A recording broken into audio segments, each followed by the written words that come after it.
specific part of debate that you enjoy the most, like the research, the being at a tournament, the community? Which of those do you find the most exciting? I mean, I think personally, the most rewarding part of debate is when you research and prepare a strategy beforehand that you execute in round and like works out. Um, Even if it doesn't like exactly work out in the way that you planned, if like you predicted enough about how your opponents were going to respond to certain arguments and about how their overall strategy was going to be, and then you had the like kind of research necessary to back up your strategy, that is by far the most rewarding part, is like you seeing yourself like prepare beforehand and then execute a strategy that you like was able to predict your opponents in advance. I think though the most like fun aspect and like kind of distinct from rewardingness is like the community by far. There's a lot of really interesting people who think about a lot of interesting things. You know, any community naturally kind of has its own issues, its own people that, you know, aren't as great. But I think overall, I've met a lot of people that I really enjoy being with, really enjoy talking, sharing ideas with. These like, people that I find very smart. I think way more than I've come here for, which is great. I think one of the biggest things for me that I just wasn't expecting was like the debate community in general, because I've met so many people from literally all around the world, you know what I mean?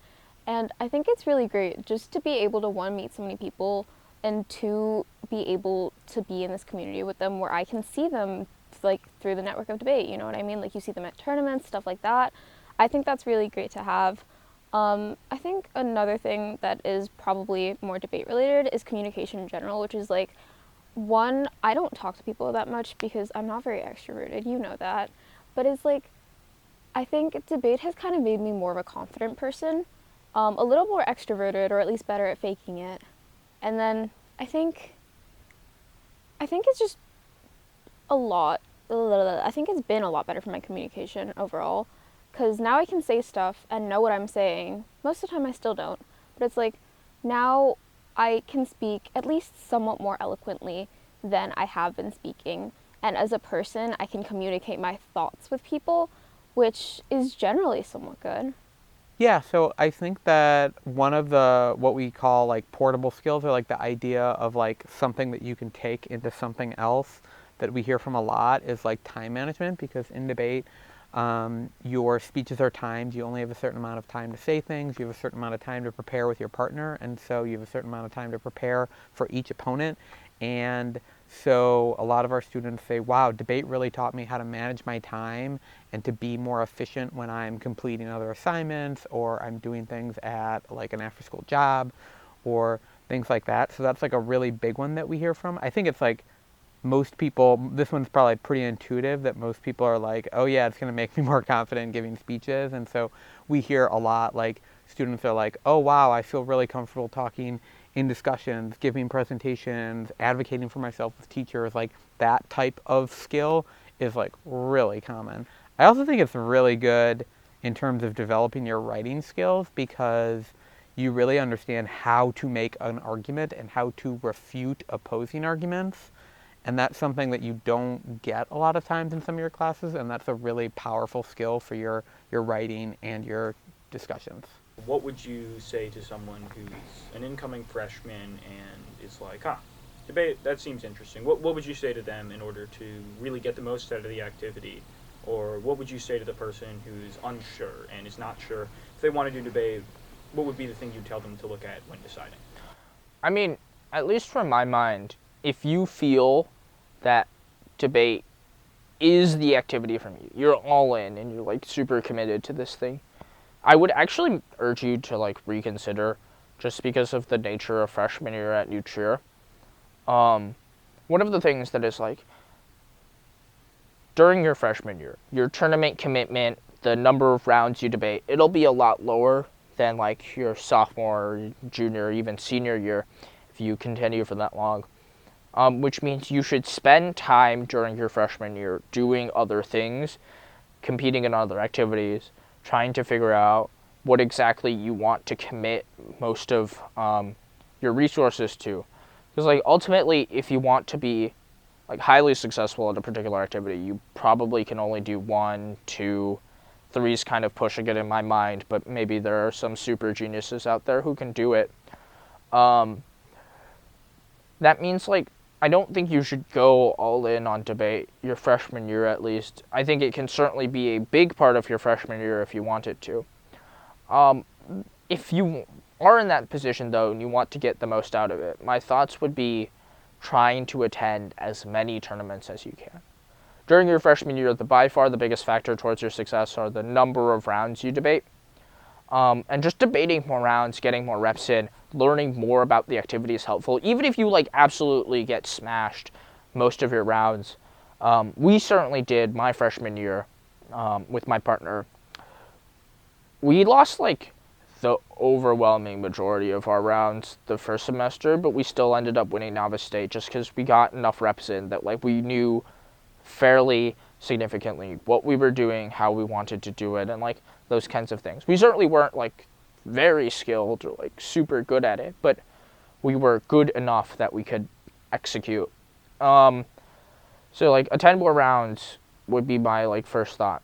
So the person who is unsure, I mean like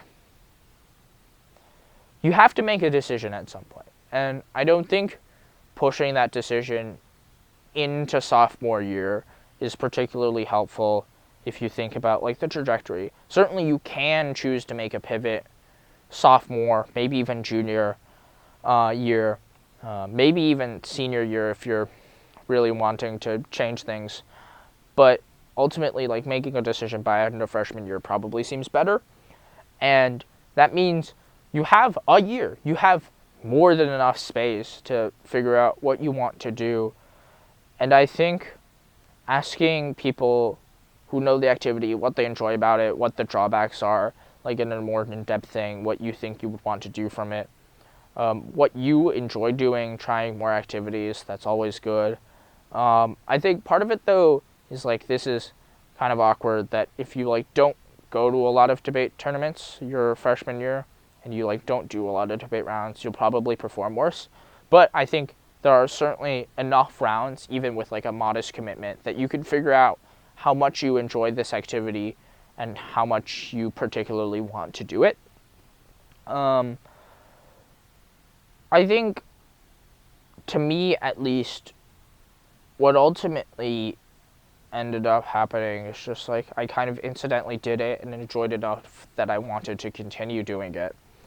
So that was kind of the position I'm in. I never really had to like make a tough call between what I wanted to do extracurricularly, and I think that's like fairly true for most people.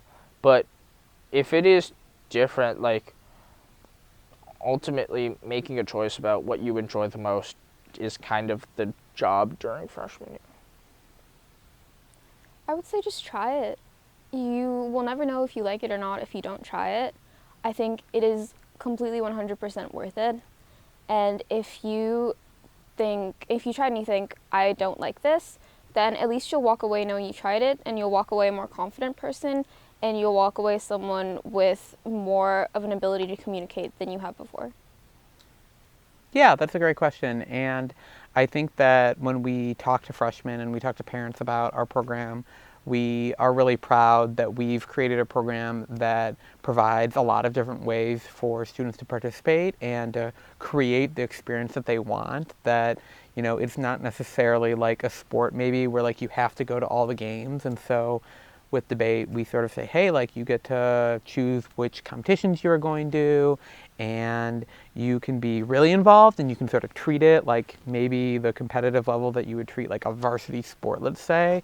But other people, maybe they just want to treat it a little bit more like a club, and so they're just coming periodically. Maybe they're not debating a lot as a freshman, and they're sort of just feeling out like, do I want to keep doing this? Do I want to pursue this? And so sometimes we have people that compete a lot as freshmen, and sometimes we don't, and then they sort of start competing more as sophomores. So I think it gives freshmen a lot of flexibility to choose their experience. And in terms of like if they are like deciding if they should do debate at all, one thing that we've talked a lot about is that like we know that some students maybe do debate in middle school, but a lot of students don't, and that in our experience we've had students be successful from all different types of backgrounds. And we've also had students who will tell us later, hey, like I joined debate or I took the freshman speech and debate class just because I wanted to improve my public speaking skills. And now we're like, oh, wow, like you're going to all these debate tournaments, right? So it's like you maybe might enter for a different reason based on if you like it.